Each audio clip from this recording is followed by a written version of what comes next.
everybody. You thought you could get rid of us, but you can't. We are the 4-Star Podcast, and we are back again. I'm your host, Jordan DuPont, joined by Andrew Freeman and Nick DeCola.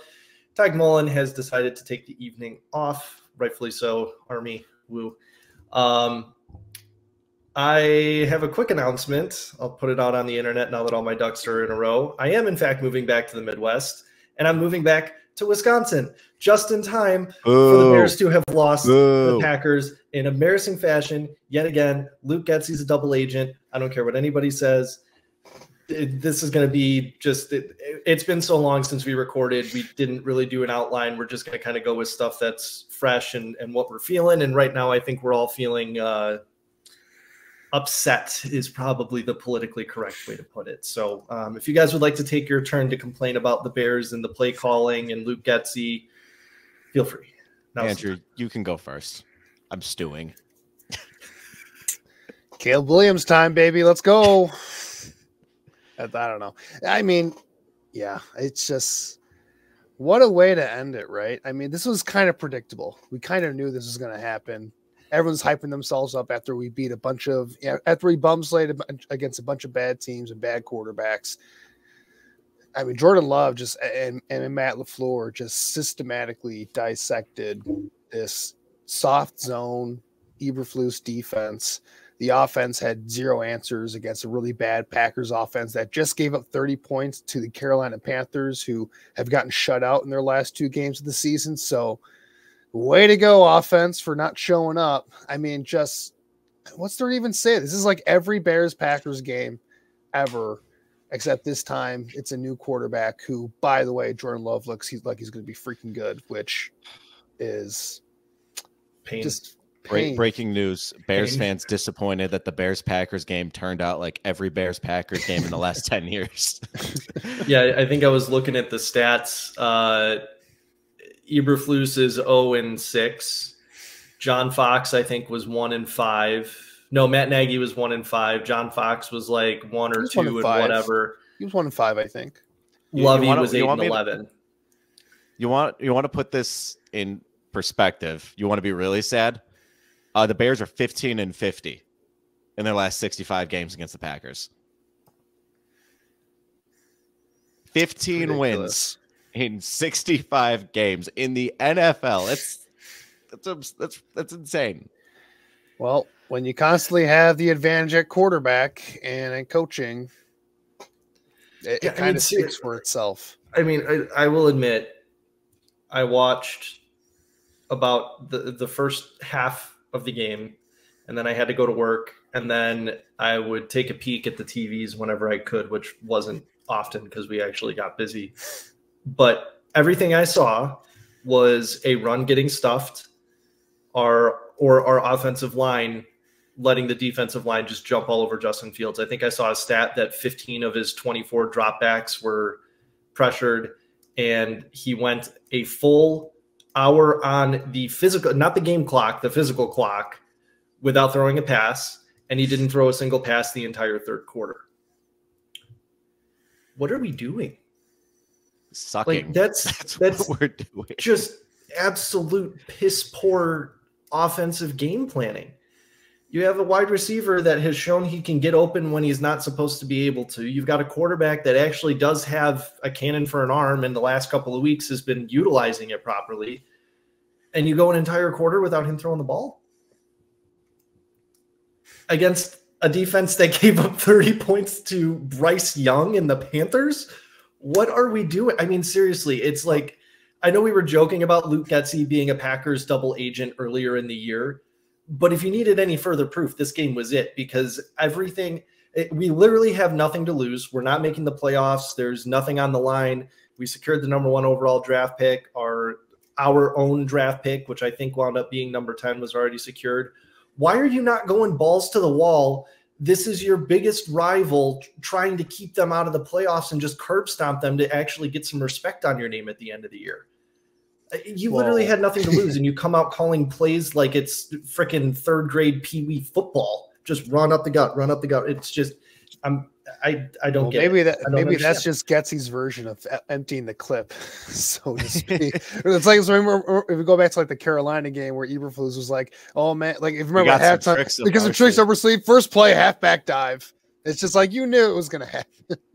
Yeah, maybe he don't understand. Maybe he just meant, maybe Getsy was like, I have a few screens that I haven't called all season yet, and I've been setting them up. I think it actually might work this game. And no, it's the story of this rivalry that isn't even a rivalry anymore because they just curb stomp us. I don't know that I can ever, I cannot delude myself. I'm holding you guys accountable for this because I'm probably going to forget about this. If I ever say that the Bears like have a chance against the Packers, like you need to tell me, hey, go back and listen to what episode is this? Episode 31. Go back and listen to like 5 minutes into episode 31. I swear. 8th, January 8th. January 8th, 2024. I, Nick DeCola, promise to not get cocky about a Bears-Packers matchup until the Bears actually start turning the tide in this rivalry, because this is ridiculous. I mean, stuff just has to change. It just has to change. We cannot keep going with this super conservative scheme, and I think we can segue with this into the coaching discussion. Matt Eberflus needs to go. I'm sorry. He just needs to go. I don't think it's going to happen because, like, everything coming out of the organization from Brian Poles, Kevin Warren, it sounds like they're happy with the improvement and the job he's doing, but I just he's not the guy. Luke Getsy, they should have left him in Green Bay. Luke Getsy is certainly not the guy. I think he's probably gone no matter what, but like, I don't know. See, where I'm at with the whole thing, a lot of the players and watching video of them answering the question, not just reading quotes. Like I've seen the one that comes to mind right away is Montez Sweat. Montez Sweat just did an interview where he had quite a few very nice things to say about Matt Eberflus. I personally am okay with keeping Flus. I'm just going to throw it out there. If this winds up being something that needs to be clipped and, freezing cold taked 2 or 3 years from now, so be it. But the players do seem to respond to him, and they seem to want to play for him. And I mean, it's his third. Everything in the NFL nowadays has become like has to happen right away. But I mean, you look at Lamar, you look at Josh Allen, you look at some of their coaches. It didn't happen until year 3, 4, 5, and we're only in year 3.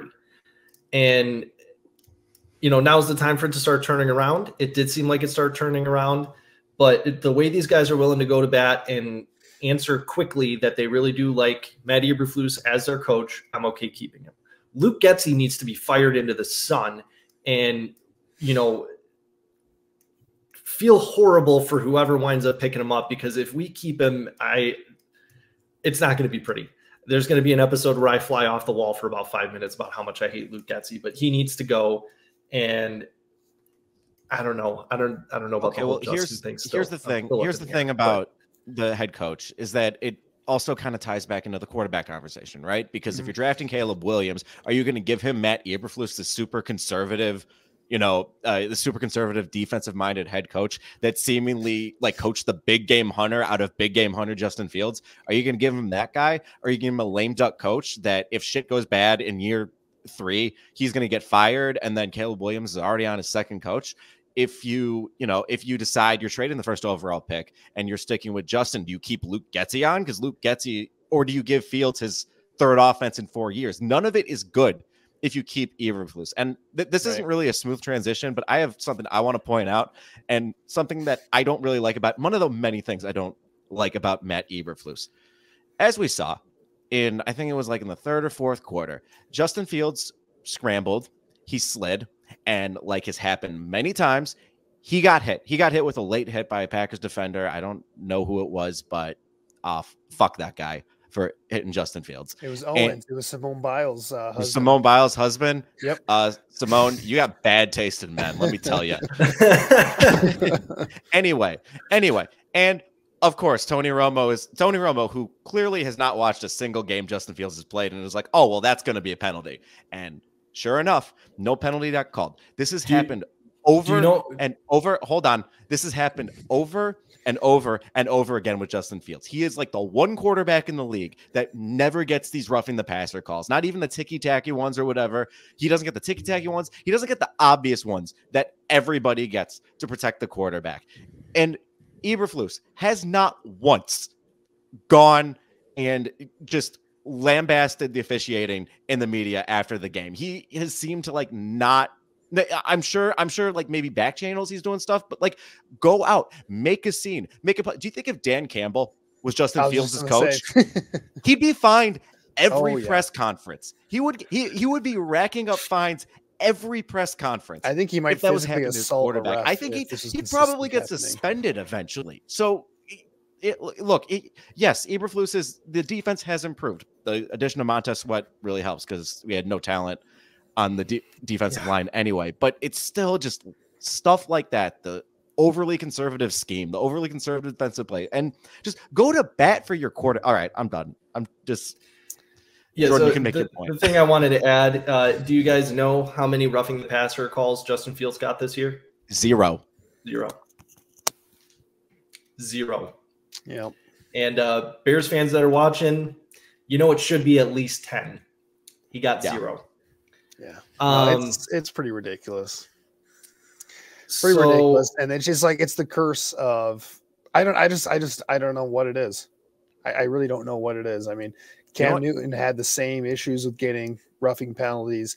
I don't know if it's just because I don't want to go completely there, but go there, Andrew. I don't want to. I don't know if it might be a racial thing. It might be just because he's the biggest most athletic dude on the field at the quarterback position, and refs just don't know how to calibrate that with, him running out in space and whatnot. I don't know, but yeah, it's that part of it's pretty ridiculous. Circling back to the coaching real quick before we kind of move on to other topics. Do you guys want to know the quarterbacks that Matt Eberflus has beaten in his tenure as Bears head coach? Hold on. I got this. Really. Davis Mills, Sam Howell, Mac Jones / Bailey Zappi. Yep. Josh Dobbs.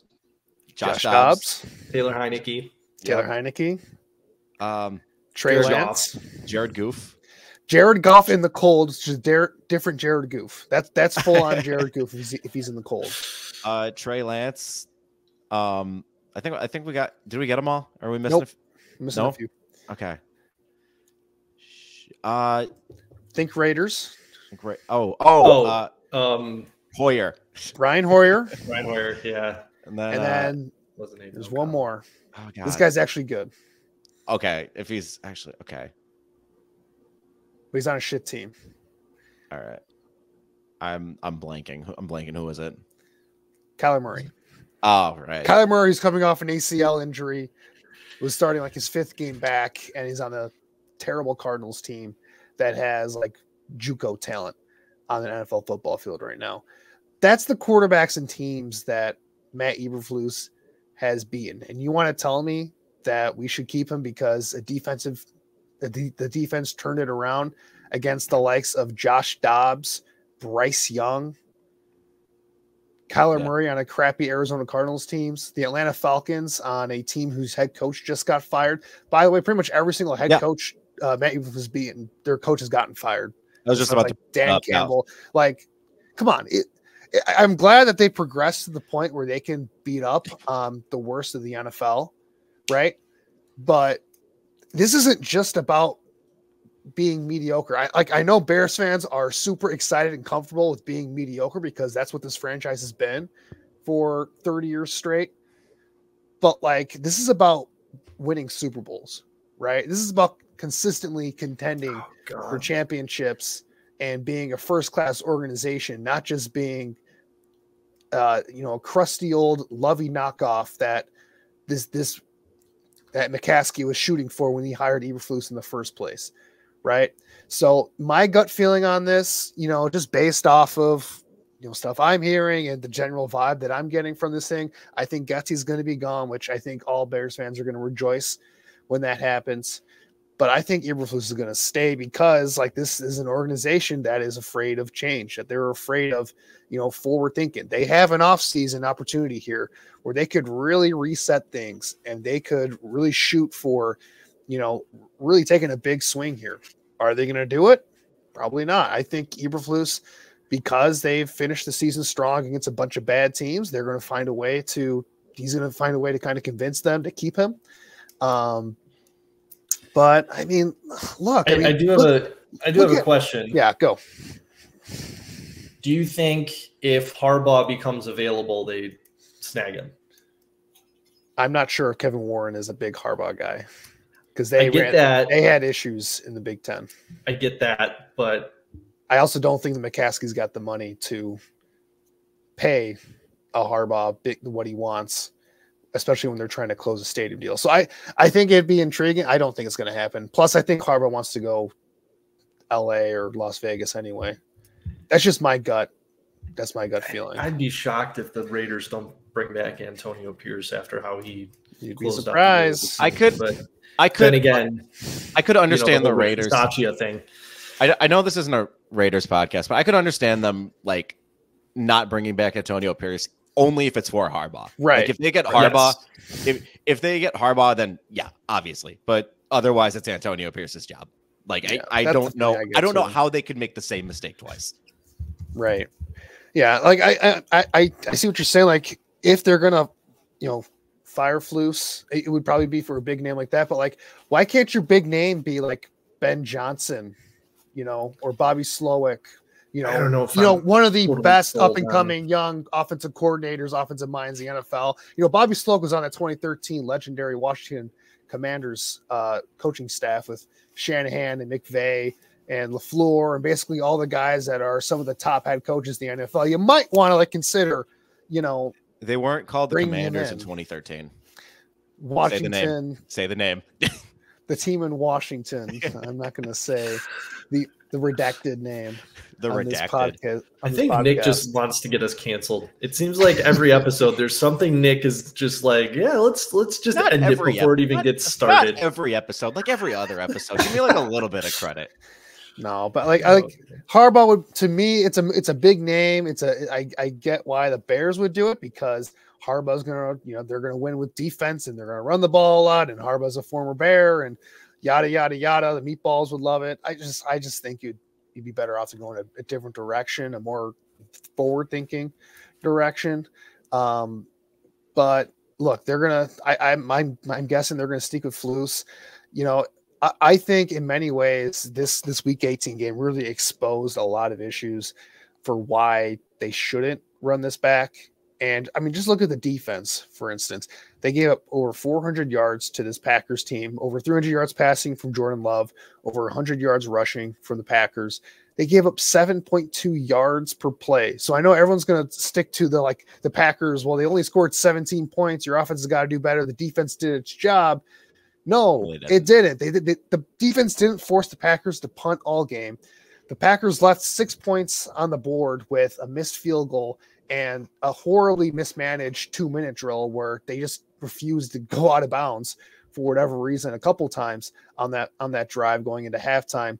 And then Jordan Love had a play where he fumbled, where he just kind of got unlucky, where Tyreek Stevenson made a nice tackle, made a nice play, but he got unlucky he was carrying the ball loosely, got the helmet on there. It was a nice play by the rookie. I'm not going to take anything away from him.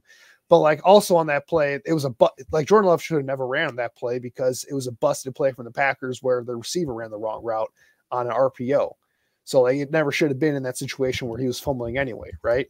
So the Packers were doing everything they could to shoot themselves in the foot and give the Bears an opportunity. And the fact that you can't take advantage when you're getting literally every single break, come on, how can you justify this?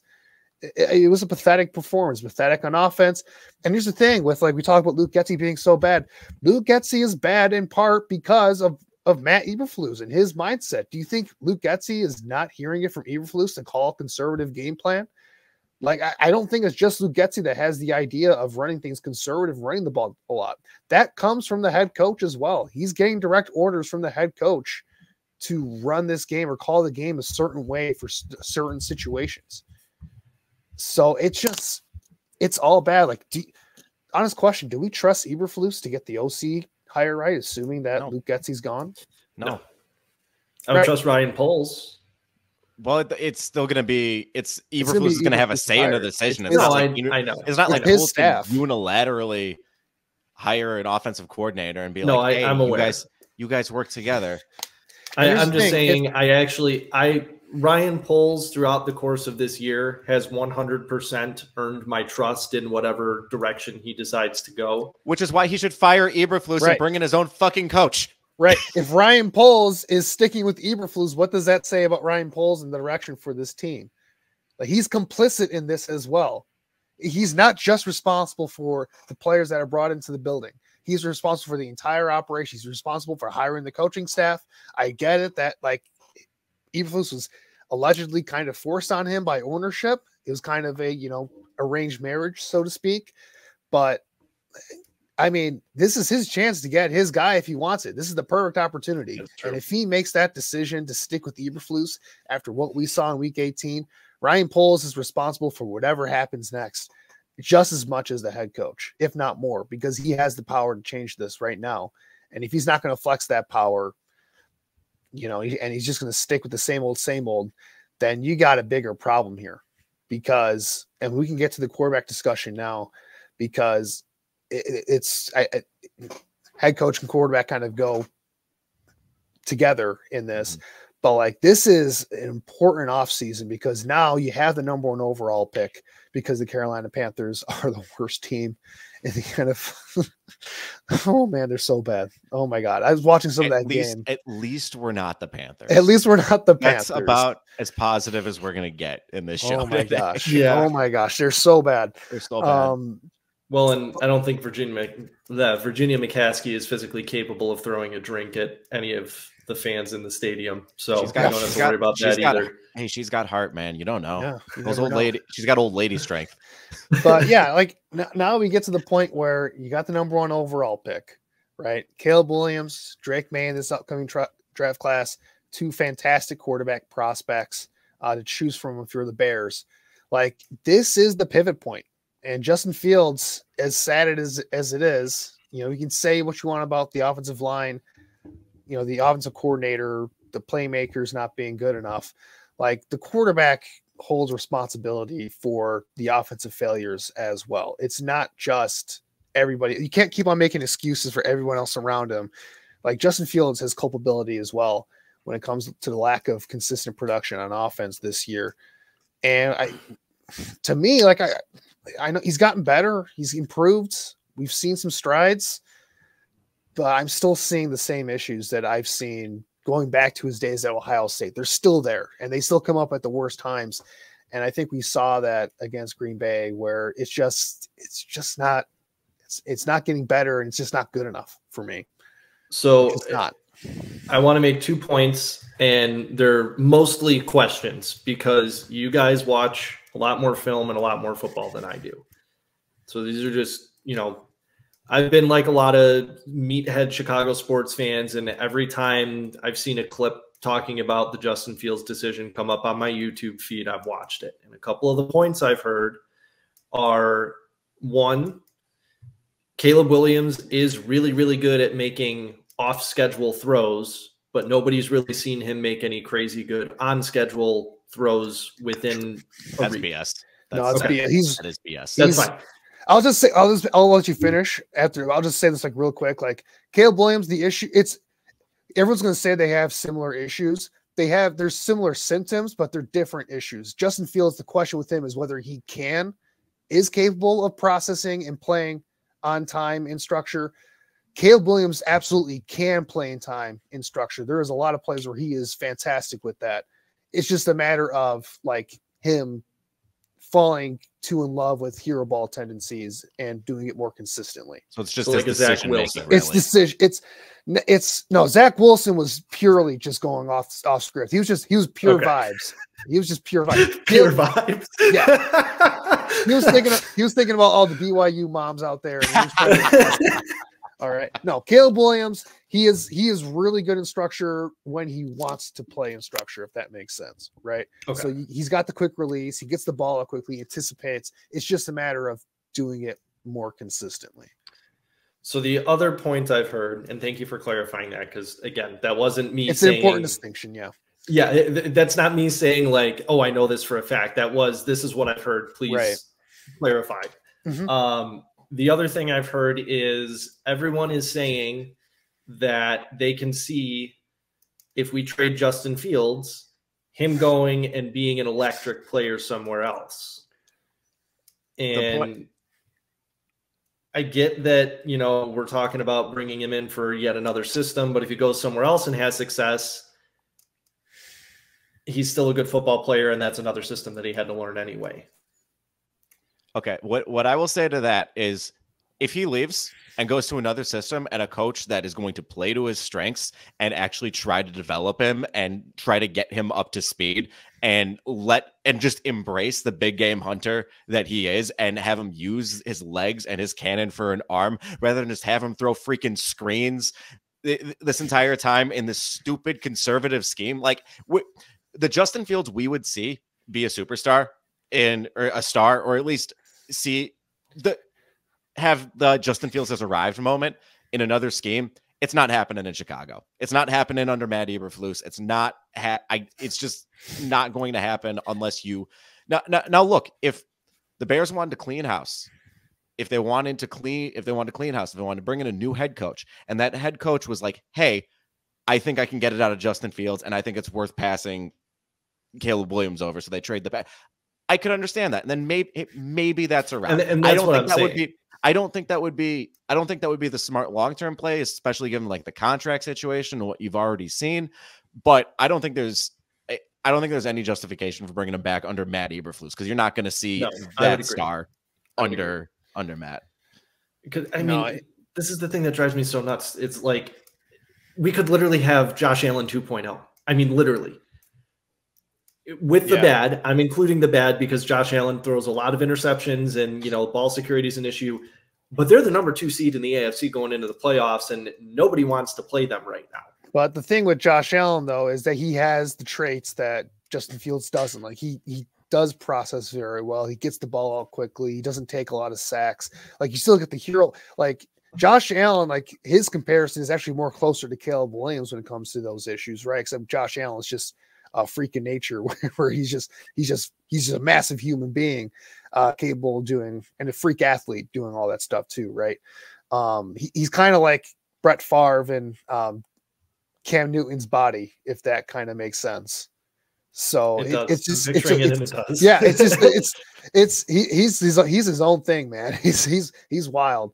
But it's just, I get it. Like a lot of that is also, I think like Bears fans just being scarred by the Bears with their history in quarterbacks, and they're kind of venting that frustration out. And like, look, like if you go back, and I'm just looking at like historically here, you look at quarterbacks who were below average passers, which Justin Fields, by every statistical advanced metric, film, whatever you want to say, by every way that we judge this thing, he's been a below average passer in his NFL. You can point out all the context, whatever. By every single metric we got, he's a below average passer throughout his first 3 seasons, in each of his first 3 seasons. And you look at the quarterbacks that have done that historically, a lot, most of them don't work out after their 3rd year. They don't figure it out. You look at guys who, since the new rookie scale came in 2011, the only guys that have really turned it around are Geno Smith and Ryan Tannehill. And will we say those guys are franchise quarterbacks or elite quarterbacks or anything? Like, no, like Ryan Tannehill had a nice run and a specific system for him in Tennessee. Geno Smith's had a nice little career in Seattle, but you wouldn't describe any of those guys as being great quarterbacks. They're like average mid-tier quarterbacks, right? You go even beyond that. Like the only guy that has really turned it around in the 21st century after not being good his first 3 years was Drew Brees. But even Drew Brees, like he didn't play as a rookie at all. So he still kind of broke out in his 3rd year as a starter. And he didn't really become the Hall of Famer that he was until he went somewhere else. And the Chargers, when they had a chance to draft somebody, they drafted Phillip Rivers. So when they were in a position to draft a new quarterback, they took that chance, right? So, yeah, I mean, look, does Justin Fields have the physical talent and the leadership skills, and is he wired the right way where you could see it possibly working out if he goes to the perfect situation for him. I guess, but look, it hasn't worked here. It's probably not going to work here. And if you as an organization are in a chance, have an opportunity to reset with a quarterback prospects as good as these two that are coming out, I think any GM would tell you that you're crazy for not going that route with what we've seen so far, because the only justification then for keeping Justin Fields is that you're hoping that he gets to that next level as a quarterback, right? There's no data-driven evidence or no film evidence that this is going to get much better anytime soon, other than like we love the guy and we hope that it happens. And that's kind of my thing with the whole situation. You're not wrong. The only talking heads that I've seen say that the Bears should keep Fields are players, former players. I know both Chris and Kyle Long said it. I think, if I remember right, Emmanuel Acho made a point about it. Take that how you will. I know he's not the end-all, be-all for anything. Oh, man. But a lot of the guys that are like insider reporters and stuff like that, you know, more the money and back of house and upper management minds are like, no, you gotta take the draft pick. So the players just voted as Aaron Glenn as the best defensive coordinator of football. So I don't really know if the players have the best opinion. And for those who don't, Aaron Glenn's the defensive coordinator of the Lions, and the Lions have a well below average defense. So take that for what you will. So I mean, the players have their opinions. I get it. But I was coming at it more from an emotional standpoint. The players you know, him as his leadership abilities and the fact that everybody on the team wants to play for him and likes him. But the people that know more about the money aspect and the, you know, building a team aspect are like, no, you got to cut bait. So yeah, I don't know. Well, it sucks. We all wanted really it to work here, but unfortunately, it's just we probably got to close the book on it and, you know, turn the page to the next chapter. Unfortunately, it sucks because we were all ecstatic when he was drafted, and he's had to deal with probably one of the worst situations imaginable. It really has been. I mean, but you know, it is what it is, man. It is what it is. I mean, look at what he had to go through. He got drafted. He was Ryan Pace and Matt Nagy's like Hail Mary to try to save their jobs. They didn't develop him in training camp at all. They didn't give him any time with the first team, even though he was obviously the best quarterback that they had brought in. And then by week 3, he was starting. They throw him to the Wolves against the Browns. Just a train wreck of a rookie season. Second year, they bring in a new head coach, a new system. They gut the roster. And then, you know, another year in that system. It hasn't been the environment to develop a young quarterback. And like, he's got his issues. Definitely. I'm not absolving him, but like, man, it is kind of funny looking back at that draft, because all the 3 quarterbacks, if you remember in 2021, they went in the top 15. And everyone's like, okay, so it's going to be Trevor Lawrence and Justin Fields are the 2 best quarterbacks in this class. Ended up being right, but in like a really weird, like monkey's paw kind of way. You had the 3, Trey Lance, Zach Wilson. Trey Lance is on a different team. Zach Wilson has been benched multiple times. Mac Jones has been benched multiple times, and he's gone. Justin is Justin, and Trevor has been good, but I'll be honest, I haven't really followed much of what Trevor's done in Jacksonville, but I don't think he's lived up to the generational. He's been good. He's been good, but not. Jacksonville is also like a dumpster fire for an organization too. So it's and they just missed the playoffs as well. Yeah, they had a win and you're in against the Titans, and they lost. They lost like to the Titans. Yeah, no, they went on a really bad losing streak to end the year, and then it didn't go well. Well, I know Trevor's dealing like a million injuries as well. That's also true. And he's got like a high ankle sprain. He's got a fucking shoulder. He's just got concussed. Like, dude's going through it right now. What a tough class it is before that 2021. Let that be a lesson to all you, these talking heads, these pundits, when they tell you it's a great draft class, that you got a sure thing. Nobody knows shit. It's a crapshoot. They're just throwing dice at a craps table. That's all the draft is. Basically. That's all it is. It's all about player development at the NFL level. And the Bears, up until recently, have not been very good at that. Let's hope that changes, but I I don't know. I've heard this before. I've heard this from a couple coaching buddies of mine, but coaching may not make a great player, but coaching can certainly ruin a great player, right? And I think Bears fans have probably seen that way too often. Who knows whether it'll work out for Justin somewhere else or in a better situation. But yeah, well, you get the hand you're dealt, and you got dealt a shit hand. And I mean, the positive thing is that like the Bears, for as cruddy as that season has mostly been, despite all the ups and downs, like theoretically, you look ahead to the future here, and you can say that there is some positivity in the future with what they have available to them if they can make the right decisions this offseason. Just keeping Eberflus though is just going to be a very tough pill to swallow for me, because I just don't buy that direction whatsoever. And I really do fear, if they do decide to draft a Caleb Williams or Drake May, that you're setting up the next fiasco with a young rookie quarterback. So I hope it doesn't work out that way. I'm excited about a lot of the prospects that the Bears have for themselves, but we'll see how it all plays out. Well, before we move on, do we want to cry a little bit that the Packers freaking did it again? Jordan Love's good. There's no way around it. I don't know. Here's the thing. I don't know if he's got like elite upside. I do think a lot of his success is like Matt LaFleur is just a really awesome offensive coordinator. Like you look at that game from Sunday, like there are dudes screaming wide open all day against this soft zone, no pass rush Bears defense that Eberflus, the genius, has them running.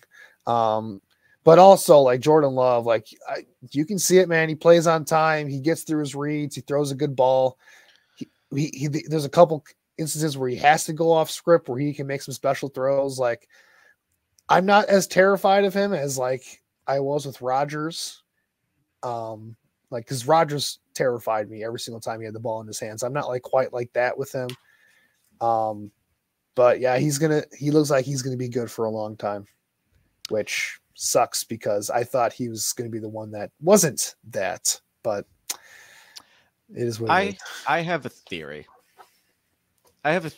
That way back in the early days when football was first created / founded, or the NFL was founded, George Halas and Curly Lambeau got in a room with the football gods, and they're like, all right, we're going to reward you guys for starting the NFL, whatever. Halas, you get first pick. What do you want your team to be good at? And this is the early days in football. So they didn't even know what the forward pass was at that point. So Halas is like, oh, we want to be the best at running and defense. That's what we want to do. Running and defense. That's all we want to do.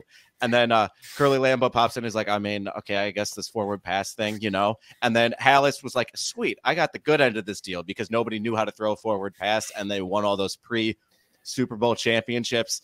And then people started throwing the ball, and here we are. To be fair, that's my theory. To be fair, Halas did put in the T formation, which was a passing offense relative to its time. So we did get it back then that you needed to throw the ball a little bit more with Sid Luckman and the whole crew.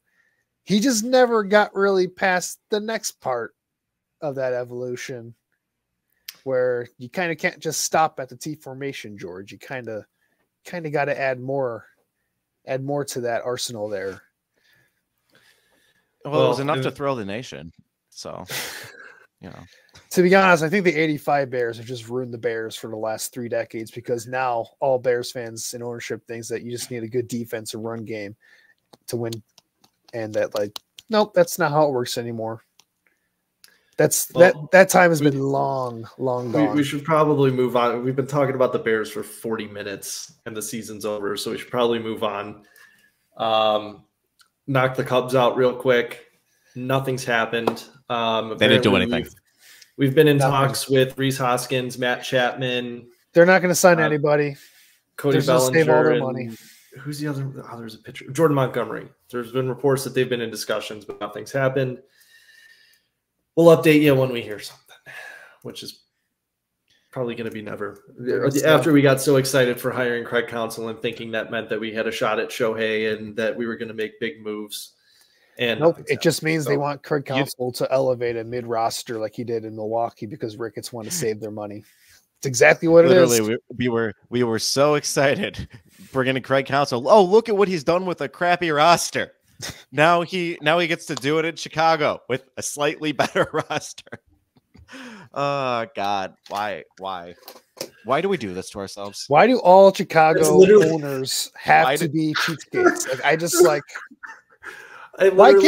why can't Chicago sports team act like the Dodgers who go out there and actually like spend all their money? No, they don't spend the money. They just defer it for another 40 years before they well, guess what? They're trying to win baseball games. They're trying to win now, and they're like, the U.S. government, the Fed's going to collapse in 30 years. It's fine. We're not going to have to pay that money.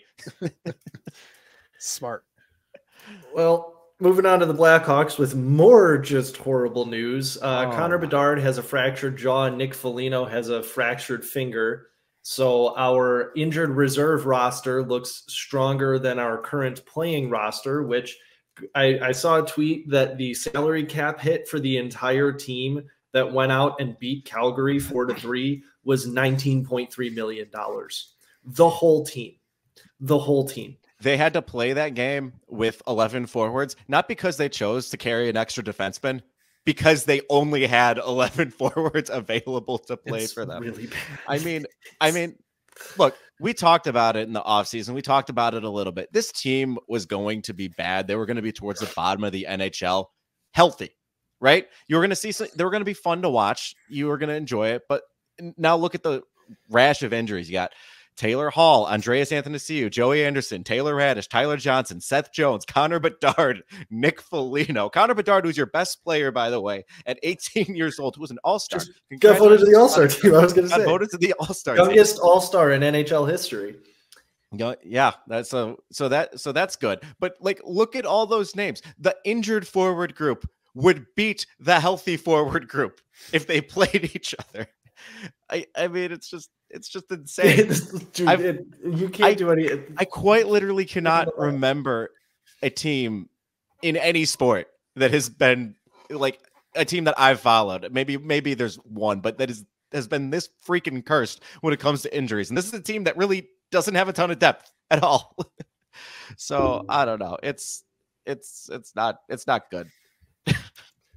Yeah, basically got the Rockford Ice Hogs out on the ice right now. I mean, it's no. For those of you that don't know, that's the affiliate, the AHL affiliate for the Blackhawks. So the minor league team.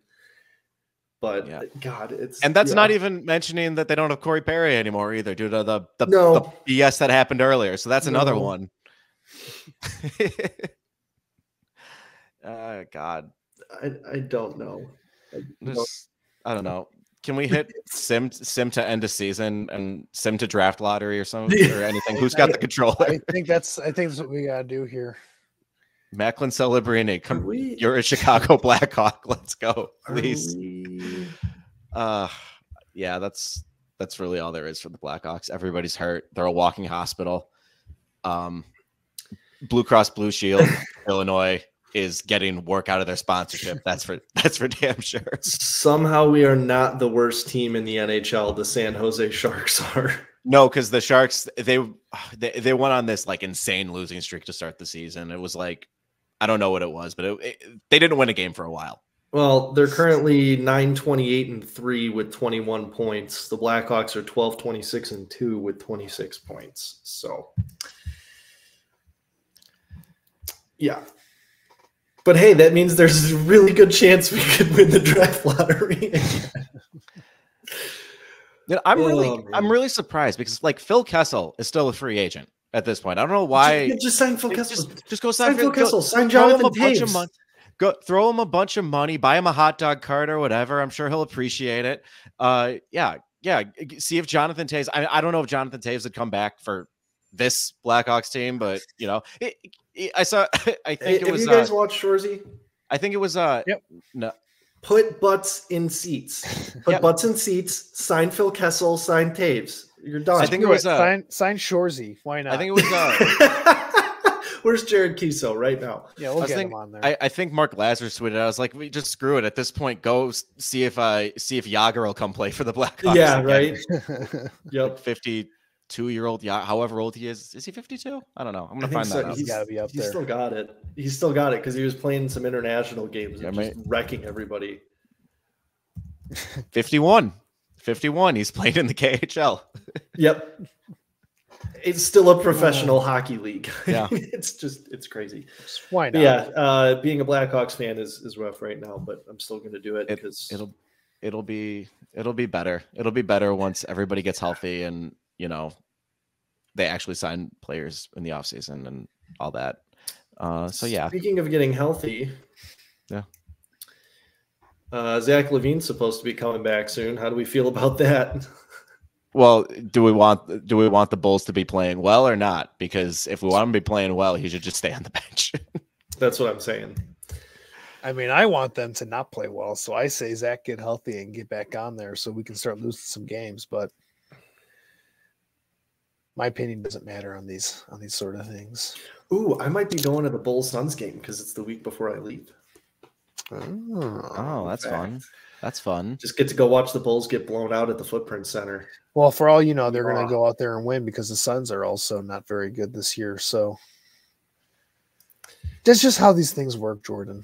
Yeah, just got to vibe with it. But yeah, I mean, honestly, the only interesting thing to talk about with the Bulls is like, do they even trade Zach LaVine at this point? Because like, what team is going to want him? Because he's been out for so long. The Bulls have been clearly better without him. Like, I keep on waiting for LA to make a desperate offer because they've been playing so bad. And like, you can't completely waste the last couple of years. Although LeBron might be playing until he's 60 at this point. He looks amazing still. So who knows with that situation, but I'm kind of waiting for that shoe to drop. But that's probably 1-for-1 with Miami for Jimmy Butler. Let's go. Who says no? Jimmy, Miami Jimmy says no. The Heat, the entire state of Florida. Yeah, Pat Riley would. No, he would gouge his eyes out before he allowed that to happen. Pat Riley would block AK's number. I think he might just like find AK in a dark alley somewhere and just show him what's up. Pat Riley doesn't mess around, guys. He's been doing this for too long. Yeah, man, this has just really been a horrible stretch for everything. Yes. I mean, there's no until the Cubs make some kind, and I mean they have to. We know they have to, but it's like, you say that. Christ, they're not going to say that. I think they're going to roll in there and not going to spend any money on this thing. Maybe they'll bring back Bellinger. Maybe we need a corner infielder. That's really it. We need a corner infielder. They're not going to sign a corner infielder. They don't want to spend it.